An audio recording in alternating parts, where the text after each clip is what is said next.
faktanya Pak Tony ya, kita lihat semua orang itu akan pensiun. Nah, betul. Tapi mungkin orang takut realitas ya. Realitas pensiun menjadi tua gitu bukan sesuatu yang enak untuk digambarkan. Awareness orang tentang dana pensiun itu baru kira-kira adalah 5 tahun menjelang pensiun. Umur 50 baru aware, saya mau pensiun dalam 5 tahun lagi. Uangnya ada atau enggak? Ya. Nah, ternyata memang pada saat pensiun uangnya kurang dari kebutuhan dia. Maaf nih ya, mungkin generasi milenial yang kelahiran 90 ke atas mesti siap-siap ya pada saat tua. Yang nanggung siapa? Nah, bisa nggak pegawai swasta dapat uang pensiun? Bisa.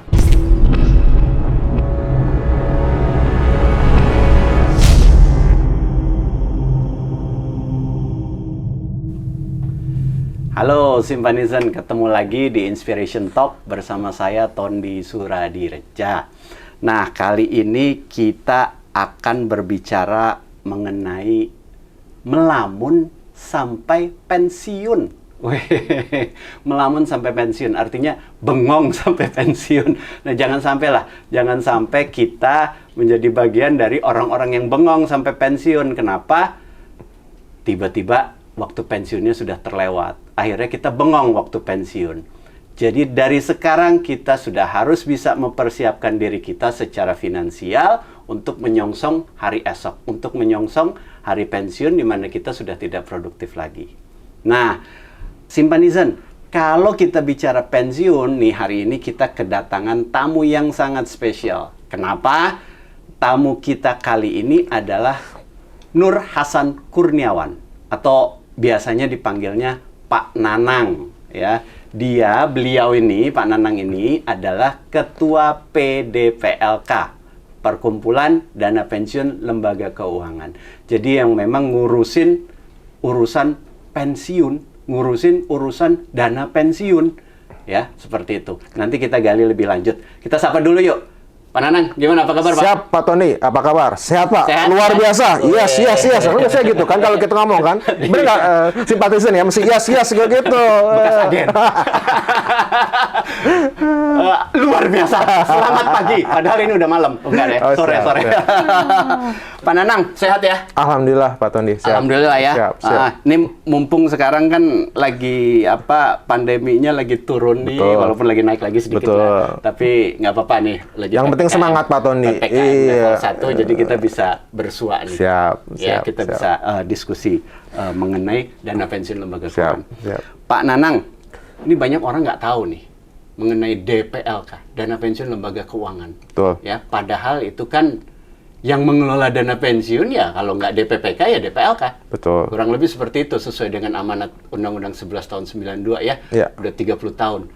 Bapak bisa jelaskan sedikit nggak supaya nih Simpanizen nih, milenial kita nih yang suka mendengarkan podcast kita nih memahami gitu loh. Kurang lebih dana pensiun lembaga keuangan itu seperti apa? Siap, Pak Tony. Monggo Pak. Siap. Ya sebenarnya gini ya, simpatisan tadi ya. Simpanisan. Yes, Oke. Oke, selamat siang, selamat malam, selamat sore ya. Kalau dengerinnya sore berarti selamat sore ya. Simpanisan semua ya. Oke, tadi sampaikan sama Pak Tondi ya. Dana pensiun itu apa sih? Nah, mungkin kalau kita bicara pensiun ya, mungkin kalau dari teman-teman semua Simpanisan melihat pensiun itu ya pensiunan ya. Mungkin mirip saya ya, ubanan gitu ya. Ubanan masih muda. Ya. Ini ubanan sebenarnya Pak, maksudnya Pak. Orang pensiunan gitu ya, nggak menarik ya. Tapi kalau faktanya Pak Tony ya, kita lihat semua orang itu akan pensiun. Nah, itu Presiden pun 2024 pensiun, benar ya? Benar. Kita nggak ngomong politik, kita ngomong pensiunan di sini ya. Tapi balik lagi, pasti semua orang akan pensiun, orang bekerja akan pensiun. Tinggal kadang kalau udah pensiun mau ngapain gitu ya. Nah, biasanya kalau kita lihat ya pegawai negeri ya, kalau kemudian dia pensiun dapat uang pensiun. Yes. Nah, kalau pegawai swasta gimana? Nah, bisa nggak pegawai swasta dapat uang pensiun? Bisa. Caranya bagaimana ya? Adalah untuk pegawai swasta bisa kemudian dia menyiapkannya menggunakan dana pensiun lembaga keuangan, gitu, atau dana pensiun yang saat ini dikelola oleh bank umum atau asuransi jiwa. Namun juga ada beberapa perusahaan ya, ambil contoh lah Bank Indonesia ya, untuk karyawannya dia sudah menyiapkan dana pensiun khusus buat karyawannya. Itu namanya dana pensiun pemberi kerja atau DPPK. Ya, tapi kalau dari pemberi kerjanya belum menyiapkan, bisa kemudian menggunakan dana pensiun lembaga keuangan ya, yang diselenggarakan oleh bank umum dan asuransi jiwa, termasuk saat ini oleh DPLK Indolife. Gitu Pak Tony. Oke, jadi memang kalau bicara dana pensiun, ya hanya ada DPPK dan DPLK. Betul, Ya. betul. DPPK mungkin untuk perusahaan-perusahaan besar biasanya ya Pak ya. Benar. Terus kemudian Bank Indonesia Betul. BUMN lah, BUMN ya. Biasanya mereka Betul. mengelola sendiri. DPPK itu lebih dihususkan untuk pekerja swasta dan mungkin bekerja mandiri kelihatannya. Benar, ya. benar. Karena mereka juga kan berhak untuk pensiun dong. Benar, kan kalau kita lihat saat ini ya mungkin dari teman-teman yang milenial ya, yang mungkin kelahiran let's say 90-an ke atas ya, mungkin saat ini ya kalau Jadi zaman kita ya, Jadi minder. zaman kita ya kalau udah 10 tahun kerja, loyalitasnya luar biasa ya. Tapi kalau kita lihat saat ini yang milenial ya mungkin 3 tahun juga udah cukup bagus Pak. Nah, kebetulan saya punya perusahaan sendiri ya. Saya kira saat ini yang 3 tahun di perusahaan itu udah luar biasa. Karena kalau lihat teman-teman saya yang punya perusahaan lain Banyak betul loncat ya. setahun, 2 tahun ya. Nah, itu pertanyaan gimana uang pensiunnya mereka kutu loncat gitu ya? Ya, mereka bisa menyiapkan sendiri. Pakai apa? Tadi DPLK. Gitu Pak Tondi. Oke. Pak, berarti kan kalau latar belakangnya saya sedikit ke belakang gitu, itu Iya. DPLK, DPPK itu kan berdasarkan Undang-Undang 11 tahun 92 ya. Betul, mengenai pensiun. betul. Berarti sudah kurang lebih 30 tahun ya. Oh iya, udah 9. 30 Iya, udah 30 tahun. 30 tahun. Gimana tingkat karena banyak orang yang masih nggak ngeh ya Oke. mengenai itu ya. Apa persoalannya Pak? Ya. Tingkat penyerapannya piye? Nah, itu yang challenge bagi kita ya Pak Tony ya. Tadi sebutkan 30 tahun dari 92 ya. Tapi yang punya program DPLK dan DPPK itu masih kurang dari 5 juta. Padahal kalau kita bicara ya, jumlah penduduk Indonesia 270 juta. Jumlah pekerja ya, gabungan antara pekerja formal dan informal itu 140 juta. Kalau kita kerucut lagi jumlah pekerja formal kita ini Pak ya, yang bekerja di kantor ya, ada lembaga yang menaunginya. 5% dong, kurang Less than 5%. 5%, hanya sekitar 4,7. Wow. Gabungan antara DPP sama DPLK. Nah, pertanyaan balik lagi simpel ya. Kalau dulu bapak-bapak kita ya udah punya program pensiun, uang pensiun ya.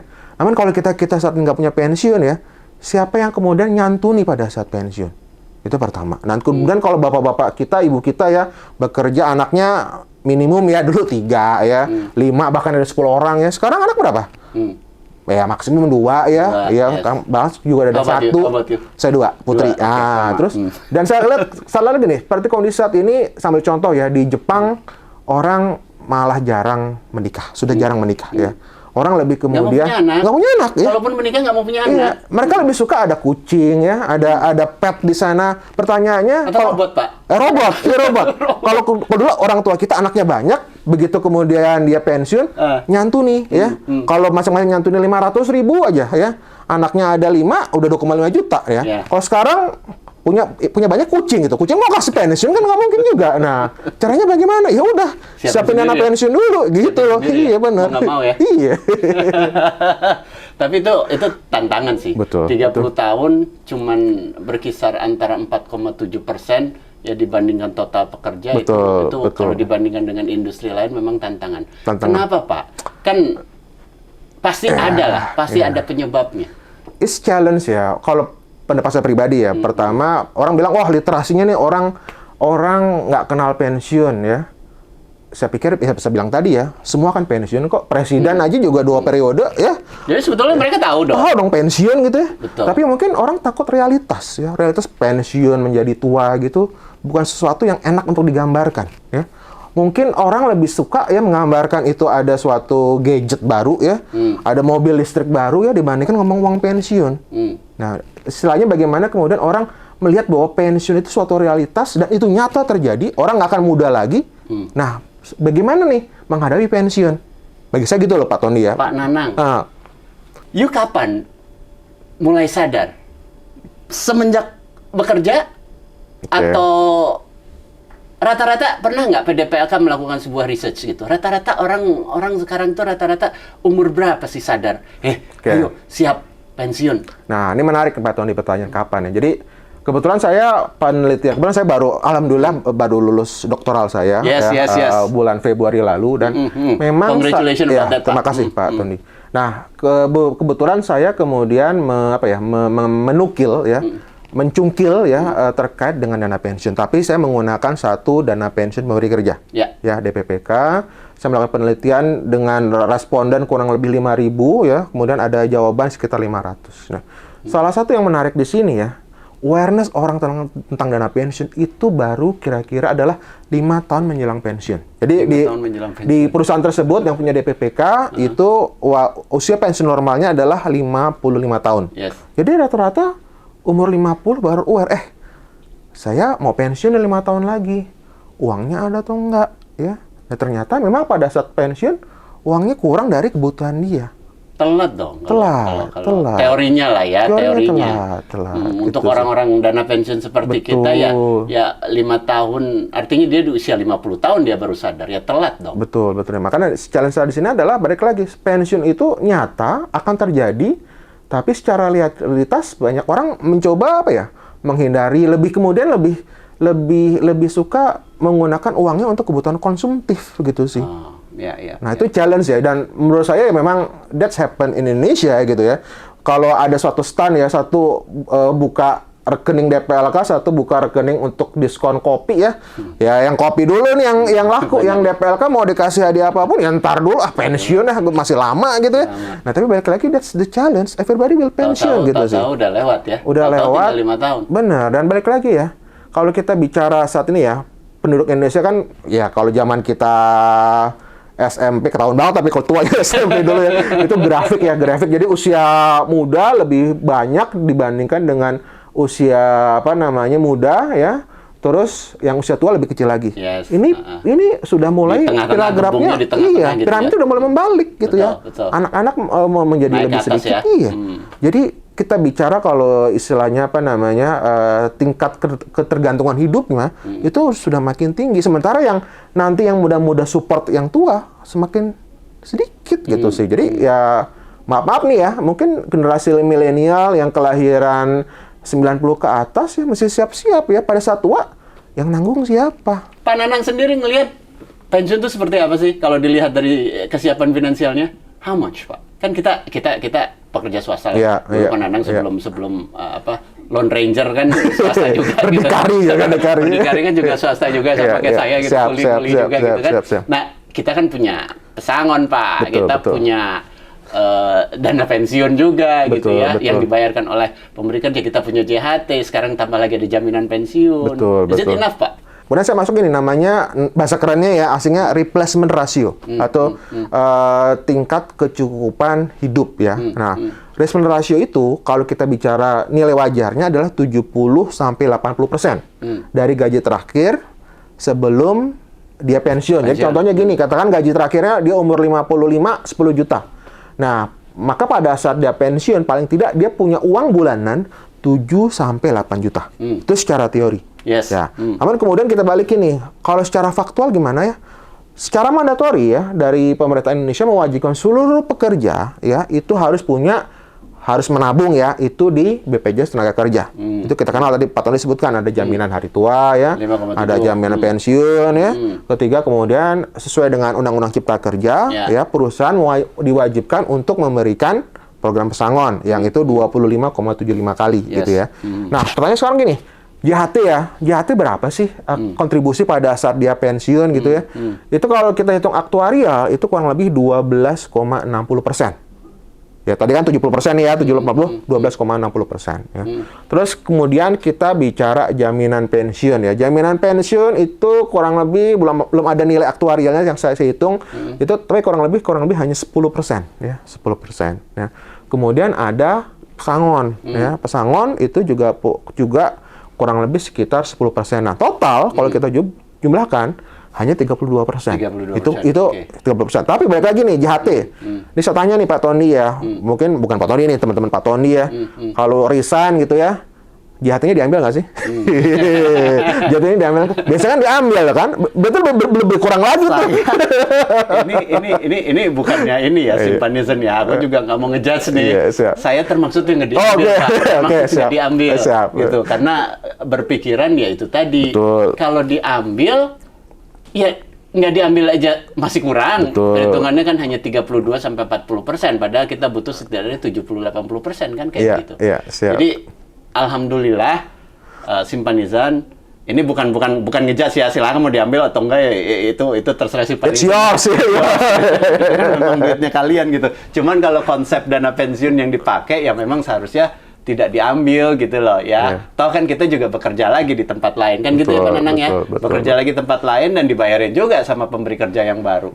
Tapi anyway ya itu adalah keputusan Simpanisan sekalian. Jadi gitu ya Pak Nanang ya, minimum 70-80%. 90%. Nah itu menurut saya saat ini jumlahnya masih sangat kurang, bahkan di ASN sendiri Pak, di PNS ya. Sambil contoh gini, nanti mungkin saya nanti data yang saya tampilkan bisa di-share ya.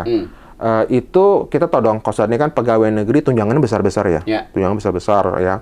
Saya ambil tunjangan untuk level 4 kalau nggak salah. Itu secara total dia bisa dapatkan bawa pulang ke rumah itu 59 juta.